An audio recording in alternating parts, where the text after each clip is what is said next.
नमस्ते मेरे प्यारे भाइयों और बहनों, आप सभी का हमारे YouTube चैनल पर स्वागत है। आज मैं आपके लिए लेकर आई हूँ हिंदी कहानी संगति का असर, कि किस तरीके से हमारे ऊपर संगति का असर पड़ता है। राम और श्याम दो भाई थे। दोनों एक ही विद्यालय में पढ़ा करते थे और यहाँ तक कि एक ही कक्षा में, किंतु राम पढ़ने में होनहार था, वहीं उसका भाई श्याम पढ़ने से बचता था और ना पढ़ने के ढेरों बहाने ढूंढता था। राम के दोस्त पढ़ने वाले थे और श्याम के दोस्त ना पढ़ने वाले और काम चोरी करने वाले थे। राम अपने भाई श्याम को उन दोस्तों से बचने के लिए कहा करता, मगर श्याम उसे डांट लगा देता और कहता, अपने काम से काम रखा करो। श्याम के दोस्त घर से स्कूल जाने के लिए निकलते और रास्ते में कहीं और चले जाते। कभी पार्क में बैठते, कभी जाकर कहीं खाना पीना करते और कभी फिल्म देखा करते थे। श्याम भी उनकी संगति में आ गया और वह भी धीरे धीरे स्कूल जाने से बचता रहता।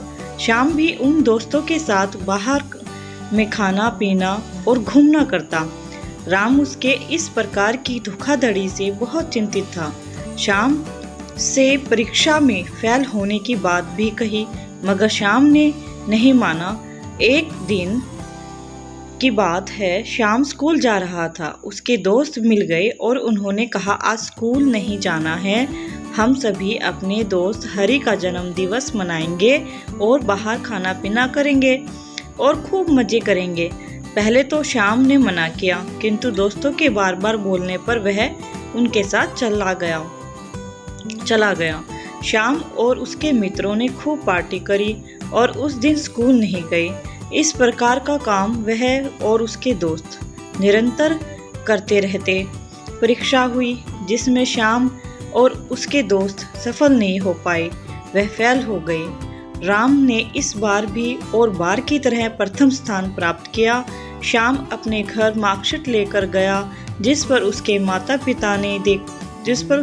पिता ने देखा और बहुत उदास हुए।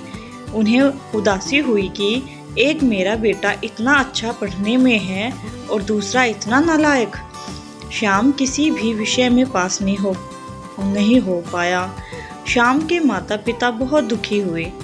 उन्होंने किसी से कुछ नहीं कहा, मगर अंदर ही अंदर वह बहुत दुखी होते रहे। उन्होंने सोचा कि अब मैं दूसरे लोगों को क्या बताऊंगा कि मेरा बेटा एक भी विषय में पास नहीं हो पाया। इस प्रकार माँ पिताजी को श्याम ने बहुत चिंतित व दुखी देखा, जिस पर उसे भी दुख हुआ। श्याम ने अपने माँ बाप को भरोसा दिलाया कि मैं अगली परीक्षा में सफल होकर दिखाऊंगा। श्याम ने अपने उन दोस्तों को छोड़ दिया जिन्होंने उसकी सफलता में उसका मार्ग रोका था। उन सभी छल और कपट करने वाले दोस्तों को छोड़कर अपनी पढ़ाई में ध्यान लगाया। नतीजा यह हुआ कि साल भर की मेहनत से वह परीक्षा में सफल ही नहीं, अपितु विद्यालय में सर्वोच्च स्थान प्राप्त किया। इस पर उसके माता पिता को बहुत खुशी हुई और अपने पुत्र श्याम को गले से लगाया और उसे शाबाशी भी दी। श्याम को पता चल गया था कि जैसी संगति मिलेगी वैसा ही परिणाम मिलेगा। नैतिक शिक्षा, जैसी संगति में हम रहते हैं, हम उससे वैसा ही गुण आता है, अर्थात अच्छी संगति का संगत करना चाहिए।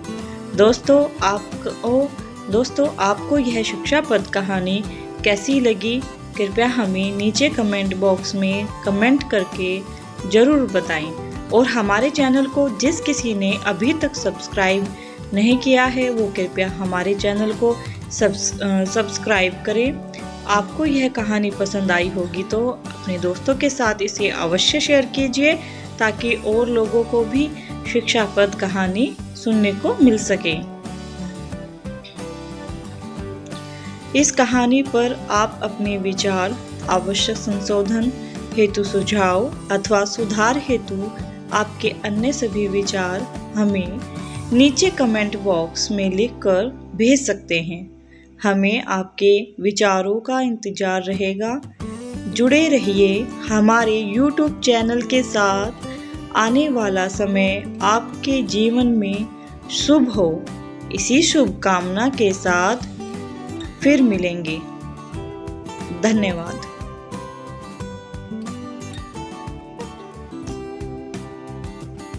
धन्यवाद। आपका दिन शुभ हो।